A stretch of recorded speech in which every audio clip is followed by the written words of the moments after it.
Olá, está começando mais um Vozes da Educação Física. É normal esquecermos que vivemos em lugares que foram construídos por pessoas e, portanto, em maior ou menor grau, esses lugares foram pensados. Isso é ainda mais intenso nos grandes centros urbanos, onde cada rua, casa, prédio ou parque é regulamentado. O que nos leva a refletir: quais espaços nós ocupamos ao longo do dia a dia? Nossa casa, nosso trabalho e onde mais? Quais são as alternativas oferecidas pela cidade onde moramos? Onde nós praticamos nossa atividade física e esportiva? Que lugares são esses? Eles sequer existem? Essas reflexões nos lembram que os espaços públicos também podem ser pensados para oferecer experiências de atividades físicas e esportivas.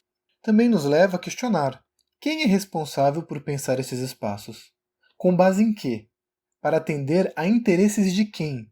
O texto que apresentaremos essa semana é um artigo intitulado Atividades Físicas e Esportivas e as Cidades, de autoria de Simone Reixa, que foi escrito para dar suporte ao relatório Movimento à Vida, do Programa das Nações Unidas para o Desenvolvimento, PNUD. O texto é um documento bem longo que apresenta desde uma caracterização da cidade até propostas para pensar espaços e como esses espaços afetam o desenvolvimento das crianças.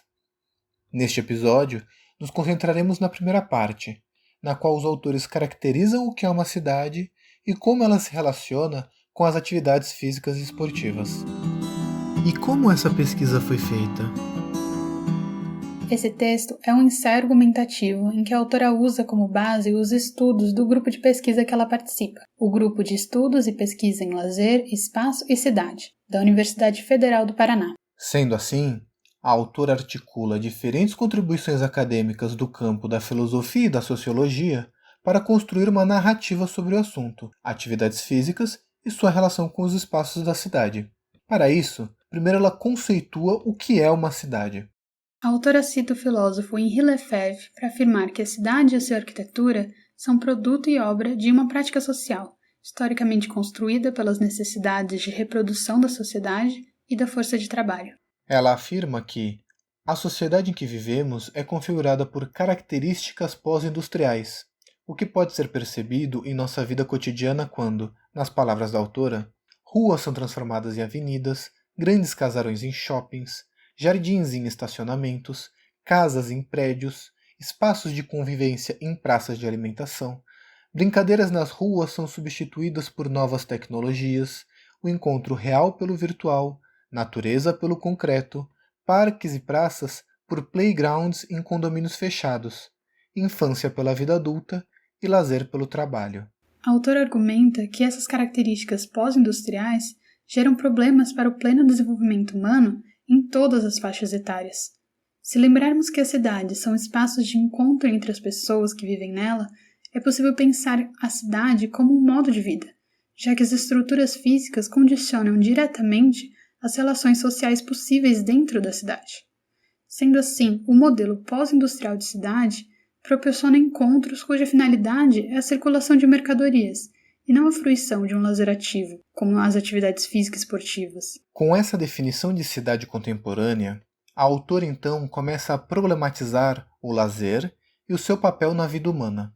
Destaca que o lazer é um direito previsto pela Constituição de 1988, mas a sua efetivação na realidade social de cada cidadão ainda precisa ser conquistada a partir da mobilização desses cidadãos. A idealização, construção e manutenção dos espaços públicos de lazer precisam do engajamento da comunidade que vai usufruir dele. Do contrário, o espaço a ser construído pode acabar não dialogando com os moradores próximos, gerando uma sensação de não pertencimento e uma não apropriação e ocupação do espaço. Especificamente sobre as atividades físicas e esportivas, os parques públicos urbanos servem como uma alternativa com variadas formas de apropriação por parte do cidadão voltadas para a fruição de um lazer ativo. Os parques públicos urbanos não são espaços alheios, fora do interesse do mercado. Na verdade, eles servem a interesses turísticos, com a projeção da cidade no cenário nacional e internacional. Ela também alerta que a manutenção desses espaços, principalmente como centro comercial para a recepção de turistas, pode acabar deslocando os moradores para as periferias. Contudo, A construção dos parques urbanos normalmente é orientada pela estética do lazer e é vista como uma alternativa de fuga do tumulto urbano para o cidadão. Um bom exemplo disso é o Parque do Ibirapuera, na cidade de São Paulo. Essa estética convida para uma relação mais ética com a natureza, uma harmonia com a diferença e autonomia no próprio desenvolvimento cultural. Essa potência precisa ser apropriada pelos cidadãos e essa apropriação precisa ser facilitada pelos gestores públicos. Já existem modelos de gestões municipais mais participativas que precisam ser desenvolvidas. A autora cita um exemplo: o Conselho Participativo Municipal, um organismo autônomo composto por conselheiros da sociedade civil, de caráter consultivo e representado nas 32 subprefeituras da cidade de São Paulo. Apesar de possuir suas dificuldades para garantir a participação de todos, é uma tentativa de democratizar as decisões. Atualmente, a realidade urbana brasileira é cruel, uma vez que as necessidades sociais no âmbito da ocupação de espaços públicos para o lazer não são atendidas. E os resultados foram? A autora está ciente de que esse engajamento do cidadão por vezes é sabotado.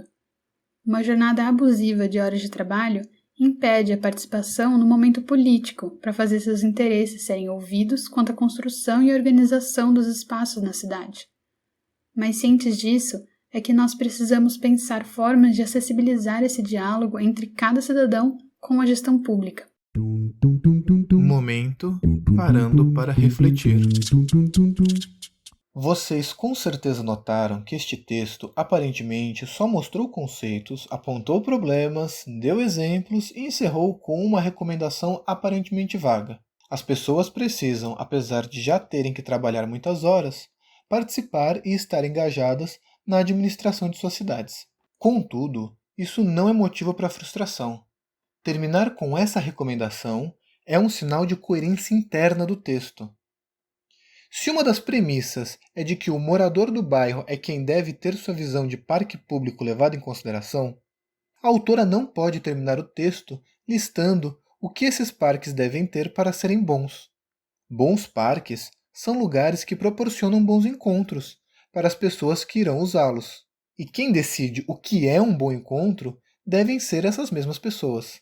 Os textos acadêmicos não precisam necessariamente carregar prescrições. O contato com produções científicas tem a função de expandir a visão que temos sobre as coisas. É uma forma de perceber coisas distantes, às vezes invisíveis, mas de alguma forma foram objeto de estudo e trabalho de uma pessoa especializada no assunto. O artigo, o livro ou a palestra é um dos resultados deste trabalho, uma das representações deste processo de estudo. Uma vez que percebemos melhor as coisas ao nosso redor, somos capazes de agir de forma mais lúcida sobre a sociedade. Textos só são a metade do caminho.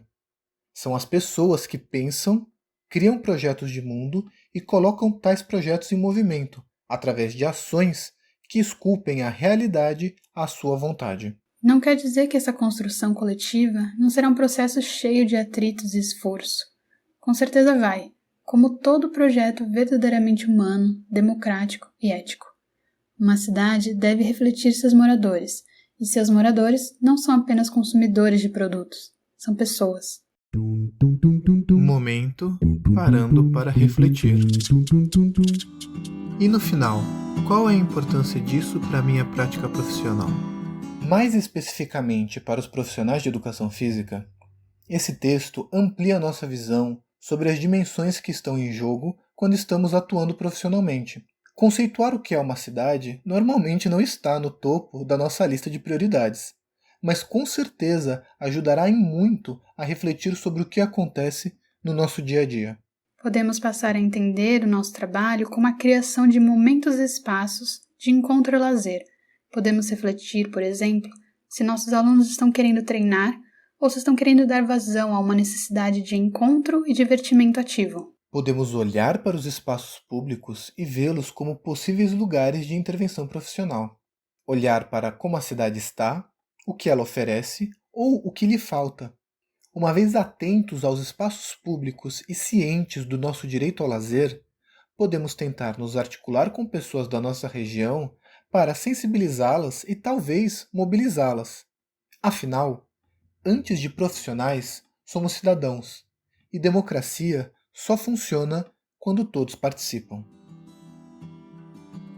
Você ouviu mais um episódio de Vozes da Educação Física com Ana e Caio. Se você quiser ler o texto na íntegra, vá para a nossa página online. Se gostou muito do nosso trabalho e quer nos ajudar, dá uma passadinha lá também. O link está na descrição do episódio.